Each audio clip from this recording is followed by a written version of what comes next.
नमस्कार मित्रांनो, नरसिंह ईश्वर सेवा मी आरोग्यदूत या चॅनलमध्ये मी अक्षय तुम्हा सर्वांचं मनापासून स्वागत करते. मित्रांनो, तुम्ही जर माझ्या चॅनलवर आता नवीन आले असाल तर चॅनलला सबस्क्राईब करा, व्हिडिओला लाईक करा आणि शेअर करायला नक्कीच विसरू नका. तर आजच्या व्हिडिओमध्ये आपण बघणार आहोत मेंटल हेल्थ ॲक्ट 1987.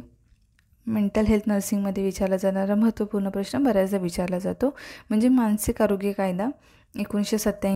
तर हा मानसिक आरोग्य कायदा काय आहे तो बघूया. मानसिक आरोग्य कायदा हा 1987 साली म्हणजे सुरू करण्यात आला. तर हा मानसिक आजाराने त्रस्त असलेल्या व्यक्तीच्या उपचारासाठी आणि काळजीसाठी तसेच त्याच्या मालमत्तेसाठी, व्यवस्थापनासाठी आणि व्यवहारासाठी, मनोरुग्णालयासाठी, त्यांच्याशी संबंधित बाबींसाठी भारतीय संसदेने मंजूर केलेला हा कायदा आहे. ठीक आहे. त्यानंतर या कायद्याच्या संबंधित काही महत्त्वपूर्ण गोष्टी आहेत. तर मानसिक आरोग्य कायदा काय आहे, तर हा मानसिक आजारी व्यक्ती जे असतात ते लोकांसाठी त्यांच्या दृष्टिकोनाने बनवलेला हा कायदा एक प्रकारचा. कारण मानसिक आजारी व्यक्तींना बऱ्याचदा दुर्लक्ष केलं जातं किंवा त्यांच्याकडे लक्ष दिलं जात नाही. तर त्यांच्या दृष्टीने हा मानसिक व्यक्तीच्या आजाराने त्रस्त असेल लोकांसाठी उपचारांसाठी आणि काळजीसाठी तसेच त्यांच्या मालमत्तेच्या व्यवस्थापनासाठी आणि व्यवहारासाठी, मनोरुग्णालय जे आहे त्यांच्यासाठी, त्यांच्याशी संबंधित बाबींसाठी भारतीय संसदेने मंजूर केलेला हा कायदा आहे. तर त्याच्याशी संबंधित काही महत्त्वपूर्ण गोष्टी फक्त मी सांगते. तर हा कायदा मानसिक आरोग्य सेवा पुरवणाऱ्या संस्था जसे की मानसिक रुग्णालय आणि व्यक्तींसाठी नियम आणि मार्गदर्शक तत्त्वे स्थापन करतो. तर ह्या कायद्यामध्ये काही महत्त्वपूर्ण गोष्टी ॲड केलेल्या आहेत, तर त्याच्यातलं मी थोडक्यातच सांगते.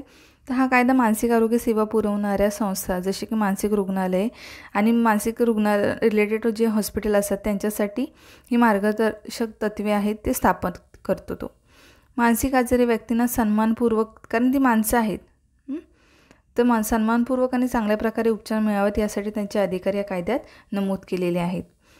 मानसिक रुग्ण जो आहे तो रुग्णालयात दाखल होण्याची प्रक्रिया आणि त्यात आवश्यक असलेल्या अटी स्पष्ट केलेली आहे. तर मानसिक रुग्ण जेव्हा रुग्णालयात दाखल होतो ते रुग्णालयात दाखल होण्याची प्रक्रिया आणि त्यात आवश्यक असलेल्या ज्या अटी आहेत त्या या कायद्यात स्पष्ट केलेल्या आहेत.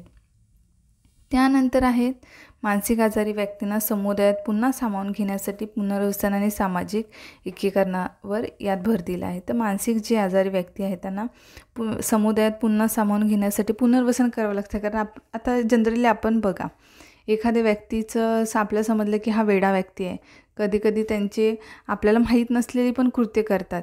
मग अशा वेळेला त्यांना काम देणं, जेव्हा ते व्यवस्थित होऊन येतात तर आजूबाजूच्या लोकांना जिथे माहीत असतं त्यांना कोण कामावर ठेवणार, मग त्यांचं पुनर्वसन कसं करायचं ह्यावर ह्या कायद्यानुसार म्हणजे लोकांचं पुनर्वसन तरी करायला पाहिजे ना कोणी, तर पुनर्वसन आणि सामाजिक एकीकरणावर यात भर दिला पाहिजे किंवा दिला आहे ह्या कायद्यांमध्ये.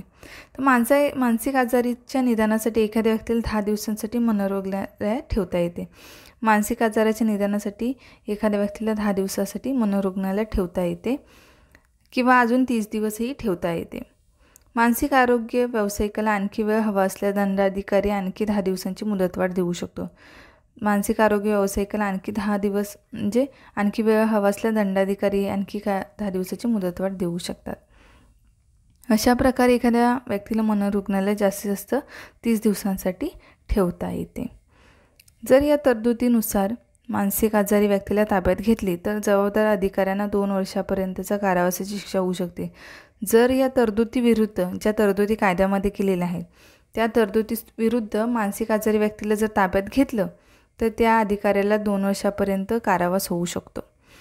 ठीक आहे. तर अशा प्रकारे हा कायदा आहे. तर राष्ट्रीय मानसिक आरोग्य कायदा 2017 काय आहे, तर राज्यात दुर्गम आणि ग्रामीण जनतेसाठी मानसिक आरोग्य सेवा उपलब्ध करून देणे हा 2017चा राष्ट्रीय मानसिक आरोग्य आहे कार्यक्रम. त्याची पण थोडक्यात त्याच्यात माहिती सांगते. तर जर तुम्हाला प्रश्न विचारला तर राष्ट्रीय मानसिक आरोग्य कार्यक्रम मानसिक आजाराच्या समस्यांचे गांभीर्य व्याप्ती विचारात घेता केंद्र शासनाने राष्ट्रीय मानसिक आरोग्य कार्यक्रम सुरू केला आहे. सदर कार्यक्रमाची अंमलबजावणी महाराष्ट्रातसुद्धा चालू आहे, जेणेकरून सामान्य माणूस, ग्रामीण जनता त्यांना लाभ व्हावा. जेणेकरून लाभ व्हावा. इथे आहे लाभ व्हावा सदर कार्यक्रमासाठी राज्याच्या आरोग्य संचालनालयात विशेष मानसिक आरोग्य कक्ष स्थापन करण्यात आला आहे. तर यामध्ये उद्दिष्ट काय आहे त्यांची, तर उद्दिष्ट आहेत की राज्यातील दुर्गम ग्रामीण जनतेसाठी मानसिक आरोग्य सेवा उपलब्ध करून द्यायची आहेत. आरोग्य सेवेतील उचित अधिकाऱ्यांना कार्यक्षम अंमलबजावण्यासाठी विविध कार्य आणि जबाबदाऱ्या निश्चित करायच्या आहेत. त्यानंतर मानसिक आरोग्य सेवा या सामान्यतः आरोग्य सेवा सुविधांचा अविभाज्य भाग मानून सदर कार्यक्रम पूर्तता करणे. तर मानसिक आरोग्य सेवा या सामान्यतः आरोग्य सेवा सुविधांचा भाग मानून सदर कार्यक्रम पूर्तता करणे. विविध सामाजिक विकास कार्यक्रमामध्ये मानसिक आरोग्य जागरूकता व सोयीसुविधा यांची माहिती देणे. मानसिक आरोग्य सेवा विकास व अंमलबजावणी यामध्ये जनतेला समाविष्ट करून घ्यायचं आहे. ही उद्दिष्ट आहेत. ठळक उद्दिष्ट काय आहे, तर रुग्णालयात मानसिक रुग्ण भरती करताना मानसिक आरोग्य कायदा 1987ची अंमलबजावणी, तपासणी, मनोविकार तज्ज्ञ, परिचारिका यांच्याकडून मानसिक विकारांची नोंद, वैद्यकीय अधिकाऱ्यांमार्फत शारीरिक तपासणी व शेवटी मानसोपचार तज्ज्ञाकडून संपूर्ण तपासणी व नंतर उपचार. ठीक आहे. आणि खाजगी मानसिक रुग्णालयाचे रजिस्ट्रेशन. तर मानसिक आरोग्य कायद्यानुसार खाजगी मानसिक रुग्णालयांना नोंदणी करणे बंधनकारक असून त्यांना परवानापत्र दिले जाते. तर रुग्णालयात मानसिक रुग्ण आहेत त्यांना भरती करताना मानसिक आरोग्य कायदा 1987ची अंमलबजावणी, तपासणी, मनोविकार तज्ज्ञ, परिचारिका यांच्याकडून मानसिक विकारांची नोंद आणि वैद्यकीय अधिकाऱ्यांमार्फत शारीरिक तपासणी व शेवटी मानसोपचार तज्ज्ञाकडून संपूर्ण तपासणी व नंतर उपचार. ही ठळक वैशिष्ट्य आहे. तर खाजगी मानसिक रुग्णालयाचे रजिस्ट्रेशन. तर मानसिक आरोग्य कायद्यानुसार खाजगी मानसिक रुग्णालयांना नोंदणी करणे बंधनकारक असून त्यांना परवानापत्र हे दिले जाते. तर अशा प्रकारे हा मानसिक जो आहे तो आरोग्य कार्यक्रम 2017 आणि मानसिक आरोग्यामध्ये ज्या तरतूद केलेल्या आहेत त्या काही महत्त्वपूर्ण गोष्टी आहेत. तर अशा प्रकारे हा होता आजचा व्हिडिओ. तर लवकरच भेटू आपण पुढच्या व्हिडिओमध्ये. तोपर्यंत काळजी घ्या, मस्त राहा, स्वस्थ राहा. धन्यवाद.